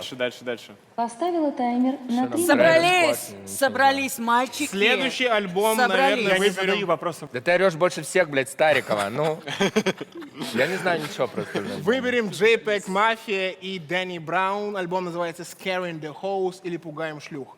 Два человека из хип-хоп-индустрии, которые, они не первый эшелон, но они супер артистичные рэперы. Дэнни Браун тоже супер артистичный, лиричный чувак, а JPEG Mafia — это чувак, который миксует рэп с очень большим количеством индастриала, каких-то еще экспериментов. И встретились две таких типа необычные головы и попытались выпустить альбом. Мне этот альбом не зашел.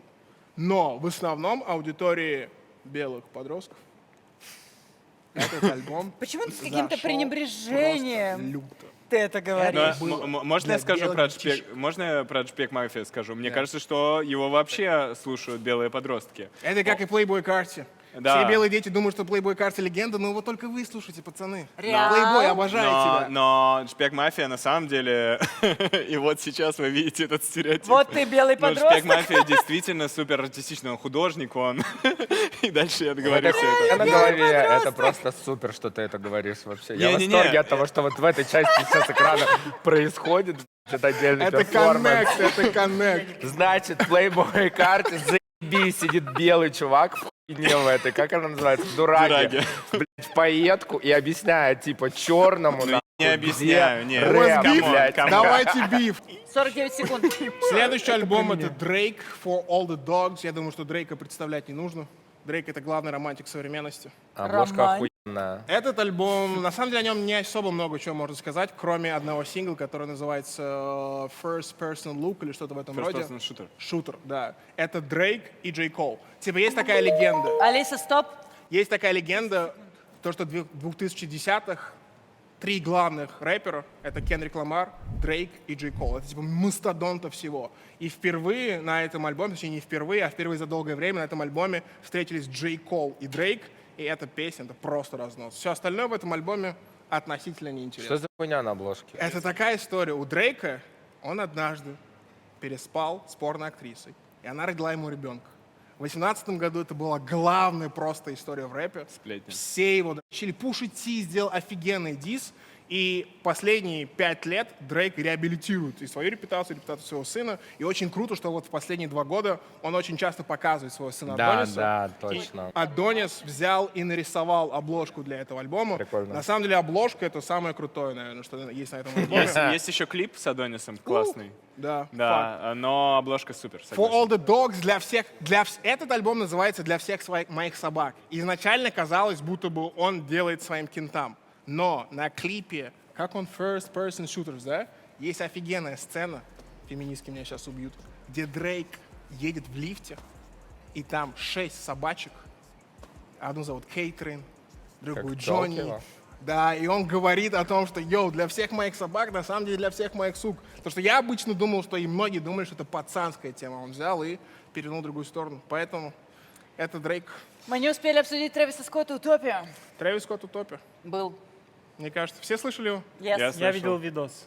Это самый большой альбом этого года. Провал, да, нет? На Ютопия Трэвиса Скотта есть огромное количество отсылок к легендарному альбому Yeezus Канье Уэста. И не просто так. Дело в том, что именно Трэвис Скотт ответственен за тот самый индустриальный, агрессивный звук Yeezus. Если вы послушаете песню Modern Jam, то услышите одну из первоначальных версий бита, которая потом была на треке I Am a God Канье Уэста, которую Трэвис Скотт записал совместно с одним из участников Daft Punk. Ну а Circus Maximus звучит как песня Black Skinhead. Почему? Потому что здесь используется та же драм-партия, которая используется в песне Канье Уэста, и записал ее Трэвис Скотт с звукоинженером Канье Уэста Ноа Голдстином. Выбирай. Самый большой альбом этого года, самая большая промо-компания, возвращение Трэвиса Скотта. Трэвис Скотт Трэвиса. живой. А? За Трэвиса. За Трэвиса. За него вот поднимаем? Стоп, Да. стоп. А в Аутоиммунная этом году система. Трэвиса задавили Нет, в прошлом. 2 года. 2 года. Это длилось Да, очень на долго. лайве. 2 года Да. назад. Подожди, у тебя есть 30 секунд, чтобы объяснить, за что мы пьем сейчас и почему. Высоко-высоко в горах. Мы пьем за Трэвиса Скотта и мы пьем за камбэк, потому что я уверен, что у каждого из нас в этом году были ситуации, во время которых вы думали, что, ну, наверное, это мой конец. Наверное, я после этого уже не У меня очухаюсь. примерно каждый четверг Не такое вернусь. происходит. Но каждый раз вы возвращались, и теперь вы сидите за одним столом с Максимом Шишкиным, пьете, отдыхаете и говорите о Человеку, культуре. который не испытывает это чувство этот год. Вообще никогда. Поэтому пьем за камбэки. Ей, Total comebacks. Come back, good. красиво. У нас следующая рубрика, и следующая рубрика в музыке — это русская поп-музыка. Угадай, кому То есть я могу выйти. Угадай, Под кому. нос, Гоша. Угадай, Я могу- угадай, кому. Я могу выйти, да, за стола? Ребят, Нет, подождите. ты будешь Гоша- комментировать. Гоша Карцев, человек, который следит за попсой так, как никто. Он знает имена исполнителей, он Да, знает, да. кому он респектует, он пишет им личные сообщения, он пишет, В кому смысле? кто зовет Они их на нравится. участвуют день в рождения. его Они- видео. День рождения он отметил концертом поп-звезд, девчонок, Крутейших потрясающих, именно этого года. гениальных. Тося Чакина, Мирель, The Queen Или Лая. или Лая. И как Ксюша Дукалис. Поэтому я считаю, что главный эксперт по русской попсе в этом году это Гоша Карцев. Это у тебя сложный выбор. Тебе Бля. придется выбрать. Да, тебе придется выбирать. Алиса, поставь таймер на 5 минут. А Настя, дорогие друзья, царица. Саша? Клип видел? А Настя ездит на машине долго. Я Красиво. смотрю, я похож на А я, человека, который кстати, смотрит видела клипы. клип. Ты их создаешь. 3 дня солдаут какой-то ебейшей площадке по 15 тысяч человек. А мы купили билеты на танцпол. Я думал, я приду, поору, посмеюсь. И увидели, слава богу, у нас был последний день. И мы увидели сторис с первого дня. Мы такие, да ну нахуй, мы не пойдем. Короче, ну типа царица разъема. Просто респект, что она, ну, главная певица года. Тут бессмысленно что-то обсуждать, потому что она собирает, блядь, стадионы вот эти. Это охуенно. Далее, блядь, просто топовый.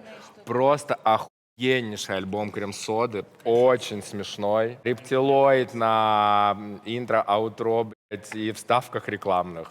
Супер крутая музыка. Крем-сода, это в этом году было? Да, это было в этом году. Это то, что сейчас у меня в голове идет полностью закрывающим экраном. Я правда считаю, что нам нужно... Ну да, нам нужно некую минуту какую-то там минуту молчания, да, потому Зачем что минуту молчания? Дима Нужно просто Новых жестко гениальный респектнуть. совершенно человек. Этот альбом вышел до или Большая после? трагедия, событий? что После, это после случилось сразу сегодня. же. И мне кажется, что Дима супер вообще. Каждый концерт они вспоминают. Первые концерты было супер тяжело. Сейчас сложно об этом говорить. Я с Димой начал общаться только в конце прошлого года, хотя мы давно знакомы. И это реально супер вообще гениальные люди. Это крутейший альбом. И не только из-за этих событий. Он крутейший, он реально просто Конечно, хороший. нет, это просто очень круто, что они нашли в себе силу продолжать херачить. Можно я про Крем-соду прям буквально скажу? Это тот случай, это не просто поп-группа, это 2 электронных музыканта, которые сначала делали диджей-сеты, по сути, которые вышли прямо из андерграунда. Если вы послушаете этот альбом, вы там это услышите. Вы услышите, на самом деле, Крутейший альбом. ну, сложную, интересную электронную музыку. Разъеб, Дима, Рип вообще лучший. 3 дня дождя выходит. Посмотрели у меня все на ютубе, видео с ним. Мой один из любимых роликов этого года, блядь, АСМР, который идет 10 минут, где он просто весь ролик говорит, это, кстати, наш мерч, его можете купить на сайте. Это первый ролик, который мы выпустили полностью в ЧБ. И Ева, Мирель, Косички, разъемный альбом, есть очень классные треки. Мирель вообще топовая, очень Она у сильно тебя на дне люблю. рождения выступала. Да, она выступала у меня на рождении, дне. Может быть, вы уже посмотрите фильм у меня с дня рождения, у меня есть кусочки концерта. Ренессанс. Да, в кинотеатрах что-то можно посмотреть. Если выбираете из этих, Давай, я 30 выберу секунд. Крем-сода, потому что я в восторге того, как построен альбом, и какое-то музло, и это прям меня Время на тост. радует. За Диму. Ничего, Кать, получается? Да. Окей? И, между прочим, в музыке 2023-го очень хотелось перечислить Тосю Чайкину, потому что она просто разнесла это лето своим «В сердце бахнули стрелы» и вот это вот все. Но это релиз прошлого года. Это единственное, что ну, как бы остановило нас, это просто наш ОКР, знаете? Типа, мы старались брать только релизы 23-го, но, Тося, тебе отдельный респект, потому что «В сердце бахнули стрелы», правда, песня года. Для меня лично 100%. Поднос несут, Макс. Тебя? Кому? Реально? Кому несут поднос? Я совершенно не слежу за процессом Максу! съемки. Итак, поднос с русским рэпом. Нихера, сколько карточек? Вы нахера ему столько карточек Это дали? Потому что это это Макс Шишкин. Шишкин, Это он Шишкин. задрот. Макс, но в этот раз не будет поблажки. Просто джаз Алиса, поставь таймер на 5 минут. Хорошо, 5 минут.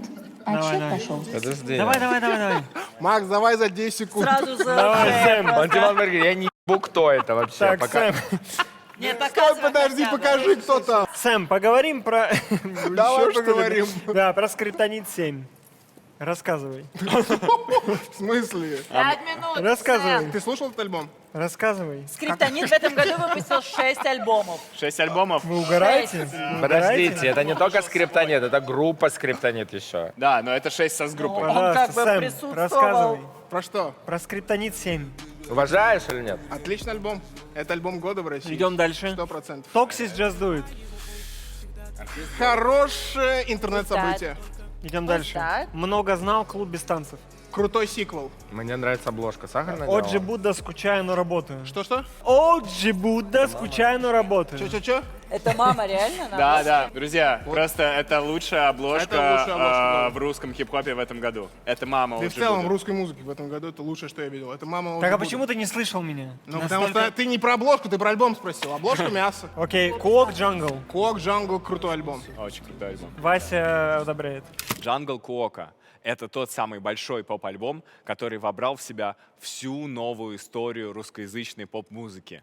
От Дорна и Муджуса до Сироткина, Вити БЦХ и даже немного ЛСП. Вообще ничего удивительного, потому что Куок, например, до этого работал с Муджусом. Так вот, это большой, крутой, немножко ностальгический и в первую очередь поп, а не хип-хоп альбом. Советую песни «Я эхо, ты эхо». Это очень классная песня. Манера. Прочитай правильно. Манера. Вот это не ставь. Манера, скажи мне, кто ты. Нет, там еще буквы есть. Triple X Манера. Трабл? Трибл. Он в ТикТоке взорвал. Так, Тарик, Сэм, не отвлекайся. Хаски о что там? любви. Так это же не альбом. Но мы решили вставить просто, потому что мы можем себе позволить. Трек? Да, это трек. Что там дальше? Да ты читай, не стесняйся. Прочитай правильно. Читай. I61. I61 shall be free. Это завершение очень крутой трилогии. Фо. Кто это? Салуки. Салуки Ты White Салуки не East. слушал этот альбом? Салуки Это отличный альбом. прикольный Послушай, вот это очень. послушай, вот это Салуки послушай. классные. Мы это слушаем. Вот это послушай. Ой, про Салуки хочу рассказать. Короче, в середине десятых Салуки был битмейкером. И он писал музыку для молодых звезд жанра, а теперь он сам звезда. И вот сейчас он выпустил альбом Wild East. Это его практически первый сольный альбом. А до этого он записывал альбом вместе со 104-м «Стыд и слава». Чтобы вы понимали масштаб этого альбома, там 25 треков. И посмотрите на список фитов. Гости на альбоме: ATL, Маркул, Федук, Оджи Будда, Бульвар Депо, Аника, Баста, Бруто, Джимбо, Френдли Так 52, и Васю, и Бата, и даже Найк Борзов. Никакой фестиваль летний вообще не может похвалиться таким лайнапом. И у каждого трека отдельно нарисованные обложки. Вау! Сеня, вау. О чем ты думаешь, Макс? Я могу... А вот об этом, что он держит в руках. Так, LJ Sayonara Боль. Я был в кемпе, где писался этот альбом. Там было очень весело, очень клево. Там реально очень прикольные треки. Кемпе, это был В кемпе. лагерь. Да, Я это бы ты придумал предложил... Art Direction обложку. Я бы предложил послушать трек как Мой минимум... стоматолог Art Direction этой обложки. Как же он? «Одинокие окошки девятиэтажных зданий». Как-то так, окошки, наверное, называется. А что, как выглядел кемп, в котором это писалось? Это был дом, и мы бесконечно генерили Ты придумал концепцию. обложку? Не, я не придумал обложку. А что ты там Похоже. делал? Это уже история. Он тоже задается этим Это же история за вопросом. скобками. Окей. Так, Окей, окей. Так что, нам Макс, нужно альбом выбрать- лучший нам какой? нужно выбрать что-то одно. У нас осталось Целая Я минута. считаю, что Людвиг Ярансен саундтрек Копенгеймеру. Лучший саундтрек этого года — это «Спайдермен». А не, лучший слушай, саундтрек подожди, года это к Джону Подожди, Вику. саундтрек Мистер с Бумер. Копенгеймера очень слушайте, ссалки, однообразный. наверное. Ты просто Неправда. сидишь все время... Наверное, Так что он выбрать должен. Неправда. не будет Но выбирать. давайте, Макс! давайте Джон Уик, лучший саундтрек года. Сэм! Лучший саундтрек года. Там есть выносишь и его? Гесафельштейн, и... Верни ему все это. Там Пусть- кого пусть только решает. нет. ЛЗД ты хочешь? Ты же понимаешь, Выбирай. Макс, что ты не сможешь не Да. А выбрать. как альбом. может Макс выбрать не LJ, учитывая, Тыкни сколько пальцем. клипов ему ты снял? Максим, А так, стоп, а кого ты оставил? Максим. Стоп, а вот это что у тебя в руках? это Джон Уик твой, которого ты запарил, весь выпуск про Джон Уика говоришь. Ну, ЛСД, конечно же. Все, официально. Альбом года. Мне кажется, я не победа. слышала ничего. Алиса, Вау, стоп. успели. Тайминг от бога. Вообще, в этом году вышло очень много AI-каверов. И мы будем слушать Асти на Металлику и на Линкин Парк. И смотрите, прямо сейчас мы их послушаем и выберем лучшие. Кого Да мы все, слушать будем? Мы будем царица. слушать AI-каверы этого года. Царица. Ра-та-та-та. Это что, блядь? Это что-то винни-пухное. Да, это Да. Винни-Пух. Посмотри, клип там есть.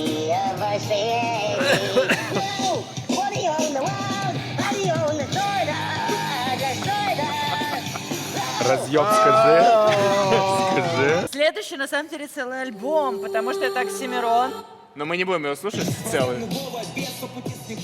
Это Оксимирон спетый. Нейросетью. Это муниципальный депутат Единой России, который выпустил альбом «Нормиксо», Оксимирон наоборот, «Горгород навсегда». Там есть сюжет, там есть, читка Оксимирона, и Оксимирон, по-моему, даже немножко охерел от того, что случилось, и зарегистрировал там «Нормиксо» тоже на всякий случай, а то будут выпускать это, да, права. Вау.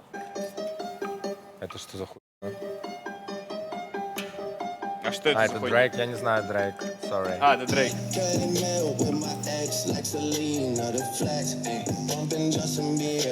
А че это трек? Типа Дрейк, но это не Дрейк. А, это не кавер. Если что, это совместная песня The Weeknd and Drake, и называется Heart on My Sleeve. И она точно. выходила в Spotify, ее удаляли из Spotify. Ее номинировали на Грэмми. Ее номинировали на Грэмми. Реально? И более того, сначала люди из Грэмми согласились, что взять ее в номинацию, но потом отменили, естественно, это. Смотри, я хлам, смотри в глаза, смотри, я вновь танцую сама. Ты реально не понял, кто это? Это скриптонит. Смотри, я в хлам, смотри в глаза. What? Смотри, я в хлам. Смотри, я в хлам, глаза. Сэм, смотри в глаза. Окей. Так а кто Возможно, был-то это? Скриптонит. А голос Джазовые чей? обработки, А да. голос чей? Это просто Искусственный интеллект. Не, ну в смысле, это же А, берется же чей-то голос. Не LJ обязательно. это голос. Это LJ голос. Дайте, короче, какая-то Леха, нейросеть. прости. Suno AI. Окей, он туда запихнул и инстасамку, и Дора-Дора, и они просто Дора-Дора, чё за перепевают комбо? в Чё за джазе. группа? Дора-дура. Море, А будет море. Асти и Металлика, блядь. Я ради Да, этого. заеба. Это оно. Охуенно же скажи. Охуенно Припев звучит. хочу. Том Форд? Она Том говорит. Форда, да. Она говорит, Том Форд? Нет. Где, блядь?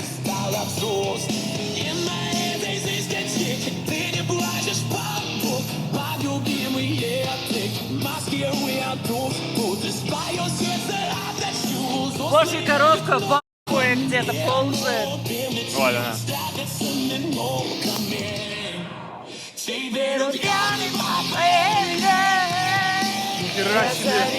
Охуенно все просто. Совриниться, он все так делает. А он прям на русском будет? Да. Я просто ни слова не понимаю. Не царица, мальчик поплыл, мальчик попал, а как он стесняется. Как он целуется. Так, ну что? Браво, браво. Слушайте, ну тут мы выбираем все вместе. Ну это Тут не нет. было, Да, царица, блядь, вы что спорите уже со мной? Факт, согласен. Да, не извини, джаз за джаз, но царица пиздец. Царица пиздец. Нет, это Я, очень да, круто я звучит. крайне уважаю все возможности Дани Трабуна в нейросетях, потому что это какие-то просто невероятные Ссылочка грани. на курс в описании. Да, реально, он преподает нейросети. Короче, при всем уважении и не безграничной любви, Как же хочу писать. Понимаю, нахуй должен. Анна Асти, царица ёлку. в камере с Металликой. В одной камере? AI года. AI! AI, Так нет, у нас какой-то перерыв или что? Дорогие друзья, спасибо всем, тебя что льется посмотрели из этот стакана выпуск. всё. Пожалуйста, напишите комментарии, подпишитесь на этот канал. Мы желаем всем вам счастливого Нового года. Пусть он будет такой же неспокойный, как этот мотор. Макс! Спасибо, что посмотрели, друзья. Лайкайте. Обязательно пишите в комментариях, какие мы все замечательные люди. Желайте нам только добра, счастья, здоровья вам и вашим близким. С Новым годом! С Новым годом! С Новым С вами был Бродерс, Дани Трабун, Таня Старикова и наши чудесные гости Гоша Карцев, Макс Шишкин и Сэм Эдегбе. И мы с вами все вместе И мы счастливы! встречаем Новый год! С Новым годом, друзья! Я вам желаю, чтобы следующий год был у нас есть потрясающим. бенгальские огни? У нас есть бенгальские огни? У нас Есть нет бенгальские огни? У нас нет бенгальских огней. Сейчас ноябрь на дворе. Можем господи. поджечь стол. Да мы уже почти. Договори поздравления, блядь. Слушай, я что хочу сказать? Какое поздравление хочу сказать? Я сейчас его Пока. быстро придумаю. Я хочу... Я Чтобы первый лето не считаю. Я кончалось. считаю, что я первый. Блин, меня же слышно будет сейчас в звуковой. Звукорежиссер, отключи наушники. Там опасно. А что вам не весело, блядь, тут?